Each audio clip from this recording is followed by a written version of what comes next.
معزز ناظرین گرامی، آپ دیکھ رہے ہیں ابرار انفو پوائنٹ اور میں ہوں آپ کا میزبان ابرار بھچر۔ میری طرف سے آپ سب دیکھنے اور سننے والوں کو السلام علیکم۔ ناظرین گرامی، گزشتہ چند دنوں سے سوشل میڈیا پر یہ دعویٰ کیا جا رہا ہے کہ وہ دیوار جس کے پیچھے یاجوج ماجوج کی قوم قید ہے وہ دریافت کر لی گئی ہے، اور تشویشناک بات یہ ہے کہ یہ دیوار اب گرنے کے قریب ہے۔ آج کی اس ویڈیو میں ہم آپ کو اس دیوار کے بارے میں تفصیل سے بتائیں گے کہ یہ دیوار کہاں موجود ہے اور اس کے بارے میں سائنسدانوں نے کیا انکشاف کیا ہے۔ اس کے علاوہ ہم آپ کو یہ بھی بتائیں گے کہ یاجوج ماجوج کس نبی کی اولاد میں سے ہیں، اور احادیث نبوی میں یاجوج ماجوج کے ظہور کے بارے میں کیا کیا ارشادات ہیں۔ یہ تمام تر تفصیلات جاننے کے لیے ویڈیو کو آخر تک ضرور دیکھیے گا۔ اگر آپ کو یہ ویڈیو پسند آئے تو لائک کر کے سوشل میڈیا پر اپنے دیگر دوستوں کے ساتھ شیئر ضرور کیجیے گا۔ تو آئیے چل کر ویڈیو کا آغاز کرتے ہیں۔ ناظرین محترم، کہا جاتا ہے کہ حضرت ذوالقرنین علیہ السلام کے زمانے میں یاجوج ماجوج کے حملے وبال جان بن گئے تھے۔ ان کی روک تھام کے لیے حضرت ذوالقرنین علیہ السلام نے پہاڑوں کے مابین اونچی اور مضبوط دیوار تعمیر فرمائی۔ حضرت ذوالقرنین اور سد ذوالقرنین کا ذکر قرآن کریم کی سورۃ کاف میں موجود ہے۔ جن ذوالقرنین کا قرآن میں ذکر ہے، تاریخی طور پر وہ کون ہیں؟ اس سلسلے میں مفسرین کے درمیان اختلاف ہے۔ تاریخ کی کتابوں کے مطالعے کے بعد لوگوں نے حضرت ذوالقرنین کی شخصیت اور سد ذوالقرنین یعنی ذوالقرنین کی تعمیر کردہ دیوار سے متعلق مختلف اندازے لگائے ہیں۔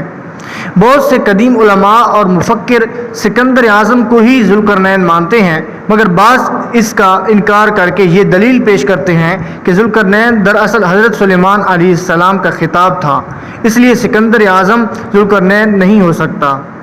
جدید زمانے کے کچھ مفسر اور مفکر ذوالقرنین کو قدیم ایرانی بادشاہ سارس اعظم یعنی کورش اعظم کا دوسرا نام قرار دیتے ہیں، اور یہ نسبتاً زیادہ قرین قیاس ہے، مگر بہرحال ابھی تک یقین کے ساتھ کسی شخصیت کو اس کا مصداق نہیں ٹھہرایا جا سکتا۔ حضرت ذوالقرنین کے بارے میں قرآن نے صراحت کی ہے کہ وہ ایسے حکمران تھے جن کو اللہ تعالیٰ نے اسباب اور وسائل کی فراوانی سے نوازا تھا۔ وہ مشرقی اور مغربی ممالک کو فتح کرتے ہوئے ایک ایسے پہاڑی درے پر پہنچے جس کی دوسری طرف یاجوج اور ماجوج تھے۔ قرآن کریم کی سورہ کہف میں بحوالہ یاجوج ماجوج حضرت ذوالقرنین کے حالات بیان کرتے ہوئے فرمایا گیا کہ جب وہ اپنے شمالی مہم کے دوران پہاڑوں کے درمیان پہنچا تو وہاں اسے ایسی قوم ملی جس کی زبان ناقابل فہم تھی۔ تاہم جب ترجمان کے ذریعے گفتگو ہوئی تو انہوں نے عرض کیا کہ یاجوج ماجوج اس سر زمین پر فساد پھیلاتے ہیں، لہٰذا تو ہمارے اور ان کے درمیان ایک سد یعنی دیوار تعمیر کر دے۔ اور اس طرح حضرت ذوالقرنین نے اس قوم کو یاجوج اور ماجوج کی یلغار سے بچانے کے لیے دیوار بنائی۔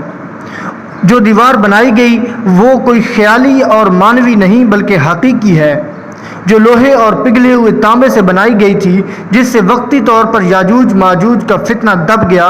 جب یہ دیوار تعمیر ہو گئی تو ذوالقرنین نے اللہ کا شکر ادا کیا جس نے یہ دیوار بنانے اور لوگوں کو آئے دن کی پریشانیوں سے نجات دلانے کی توفیق بخشی، مگر ساتھ ہی لوگوں کو یہ بھی بتا دیا کہ یہ دیوار اگرچہ بہت مضبوط اور مستحکم ہے مگر یہ لازوال نہیں، اور جو چیز بھی بنی ہے بالآخر فنا ہونے والی ہے، اور جب میرے رب کے وعدے کا وقت قریب آئے گا تو وہ اس کو پیوند خاک کر دے گا، اور میرے رب کا وعدہ برحق ہے۔ پیارے ساتھیوں، یاجوج ماجوج کے بارے میں یہ ایک سوال کثرت سے پوچھا جاتا ہے کہ یہ کسی نبی کی اولاد ہیں؟ تو یاد رہے کہ یاجوج ماجوج حضرت نوح علیہ السلام کے تیسرے بیٹے یافس کی اولاد میں سے ہیں۔ یہ کہا جاتا ہے کہ یاجوج اور ماجوج انسانی نسل کے دو بڑے وحشی قبیلے سے گزرے ہیں جو اپنے ارد گرد رہنے والوں پر بہت ظلم اور زیادتیاں کرتے اور انسانی ہستیاں تک تاراج کر دیتے تھے۔ قرآن مجید کی آیات تورات کے مطالب اور تاریخی شواہد سے معلوم ہوتا ہے کہ یہ لوگ مشرقی ایشیا میں زندگی بسر کرتے تھے اور اپنے وحشیانہ حملوں کے نتیجے میں ایشیا کے جنوبی اور مغربی علاقوں میں مصیبتیں برپا کرتے تھے۔ بعض تاریخ دانوں نے ان کے رہائشی علاقے کو روس کے دارالحکومت ماسکو اور توبل سیک کے آس پاس کا بتلایا ہے، اور بعض کا خیال ہے کہ یاجوج ماجوج شہر تربت اور چین سے بحر منجمد شمالی تک اور مغرب میں ترکستان تک پھیلے ہوئے تھے۔ رہی یہ بات کہ سد ذوالقرنین کہاں واقع ہے تو اس میں بھی اختلاف ہے۔ کیونکہ آج تک ایسی 5 دیواریں معلوم ہو چکی ہیں جو مختلف بادشاہوں نے مختلف علاقوں میں اور مختلف ادوار میں جنگجو قوموں کے حملوں سے بچاؤ کی خاطر بنوائی تھی۔ ان میں سب سے زیادہ مشہور دیوار چین ہے، جس کی لمبائی کا اندازہ 1220 سے لے کر 1500 میل تک لگایا جا سکتا ہے اور اب تک موجود ہے۔ لیکن واضح رہے کہ دیوار چین لوہے اور تانبے سے بنی ہوئی نہیں ہے اور نہ وہ کسی چھوٹے کوہستانی درے میں ہے۔ بعض محققین کا اصرار ہے کہ یہ وہی دیوار مارک ہے کہ جو یمن میں موجود ہے۔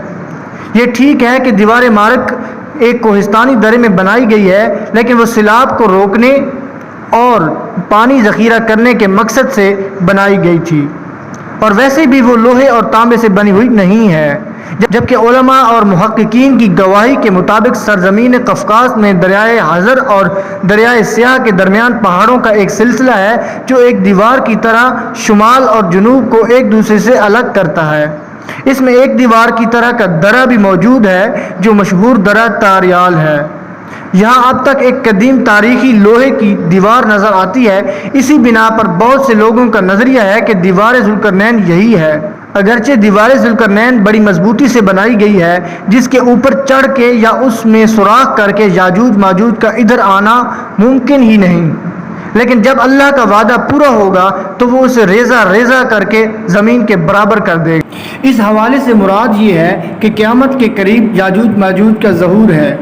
پیارے دوستو، صحیح بخاری کی ایک حدیث میں حضور نبی کریم صلی اللہ علیہ وسلم نے اس دیوار میں تھوڑے سے سوراخ کو فتنے کے قریب ہونے سے تعبیر فرمایا، اور ایک حدیث میں آتا ہے کہ یاجوج ماجوج ہر روز اس دیوار کو کھودتے ہیں اور پھر کل کے لیے چھوڑ دیتے ہیں، لیکن جب اللہ کی مشیت ان کے خروج کی ہوگی تو پھر وہ کہیں گے کہ کل انشاءاللہ اس کو کھودیں گے، اور پھر دوسرے دن وہ اس سے نکلنے میں کامیاب ہو جائیں گے اور زمین میں فتنہ و فساد پھیلائیں گے، یعنی انسانوں تک کو کھانے سے گریز نہیں کریں گے۔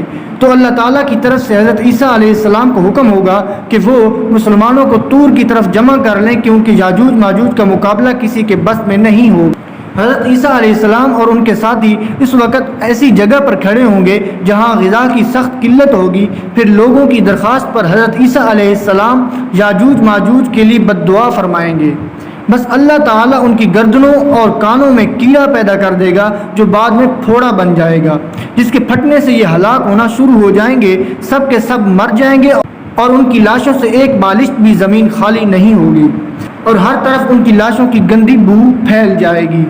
پھر حضرت عیسیٰ ابن مریم دعا کریں گے تو اللہ جل شانہ اونٹ کی گردن کے برابر پرندے بھیجیں گے جو ان کی لاشوں کو اٹھا کر جانے کہاں پھینک دیں گے۔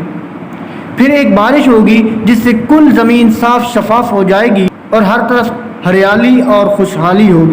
صحیح مسلم میں نواز بن سمعان کی روایت میں وضاحت کی گئی ہے کہ یاجوج ماجوج کا ظہور حضرت عیسیٰ علیہ السلام کے نزول کے بعد ان کی موجودگی میں ہوگا، جس سے ان مفسرین کی تردید ہو جاتی ہے جو کہتے ہیں کہ تاتاریوں کا مسلمانوں پر حملہ یا منگول ترک، جن میں چنگیز خان بھی تھا، یا روسی اور چینی قومیں یہی یاجوج ماجوج ہیں جن کا ظہور ہو چکا ہے۔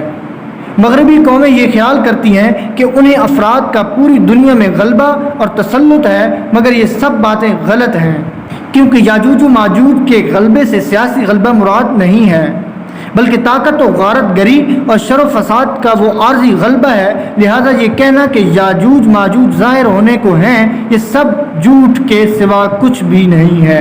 لیکن اس حوالے سے آپ دوستوں کی رائے کیا کہتی ہے؟ کمنٹ کر کے ہمارے ساتھ شیئر ضرور کیجیے گا۔ تو انشاءاللہ ملاقات ہوتی ہے اگلی ویڈیو میں، تب تک کے لیے اپنا خیال رکھیے گا۔ اللہ نگہبان۔